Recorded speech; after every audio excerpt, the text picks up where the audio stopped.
She fumbles with the magnets on her table and frowns. She and I used to be best friends until Christmas break, when she decided that hanging out with Haley Ryan was more fun.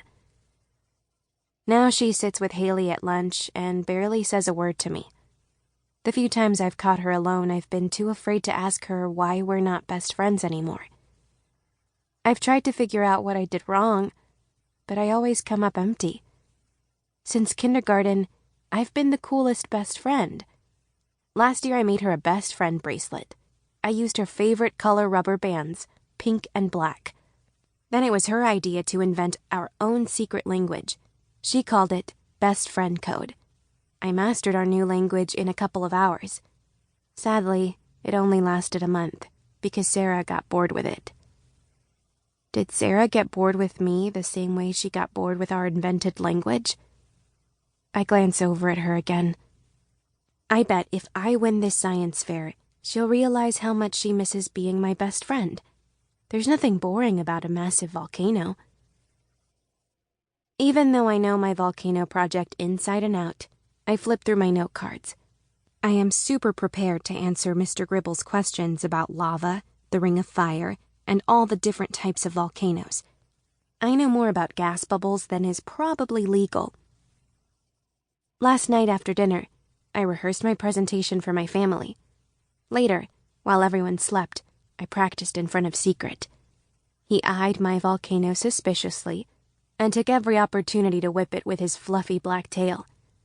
I don't think cats like volcanoes, but hopefully Mr. Gribble does. He's the one I need to convince that my project is first prize-worthy. I bet Junko Tabe faced a lot of Mr. Gribbles on her way to being the first woman to scale the tallest mountain in the world. Did it stop her? Nope. And it won't stop me. Mr. Gribble is the only thing that stands between me and my triumphant legacy at Sendak Elementary. Psst, Alyssa. They sure are taking a long time, huh? Says Victor Garcia, the new kid at Sendak. He sidles up next to me. I wish they'd hurry. My green slime is going to dry up and I have to pee something fierce.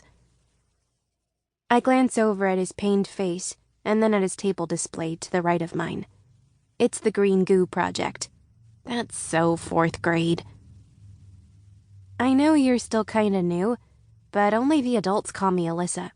Call me Allie. Sorry about that, he says. Anyway, I wanted to tell you that your volcano is super cool. Everyone says you're going to win. Everyone? Even Sara? I put the note cards down on the table and watch him do the gotta pee so bad shuffle. Victor transferred to Sendak after the winter break. This is the most we've ever talked. Yeah, everyone. He shuffles some more. You're going to make history at Sendak for having a mega volcano. You'll be the one making a historic puddle if you don't go and pee already, I say. I can't, Victor groans. If the judges come and I'm not here, I could be disqualified. I really need to do well at this school. It's the last year before middle school, you know? Well, you can't just stand here like a volcano about to lose it, I say. If they get here while you're gone, I'll stall them at my table until you return. But hurry. Pee like you're trying to break the Guinness World Record. You rock, volcano girl. He runs off. Great. A new nickname.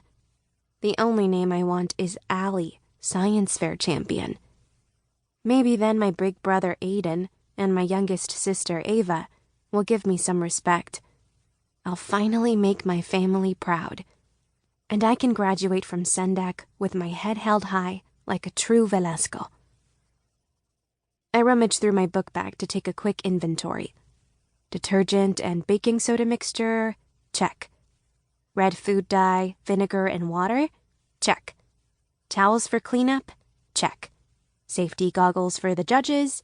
Check. Mr. Gribble and the judges have left Sara's table. Her head is down, and she's picking at her nail polish. It's a bad habit she has whenever she's anxious. Science isn't one of Sara's favorite subjects. She's more of a...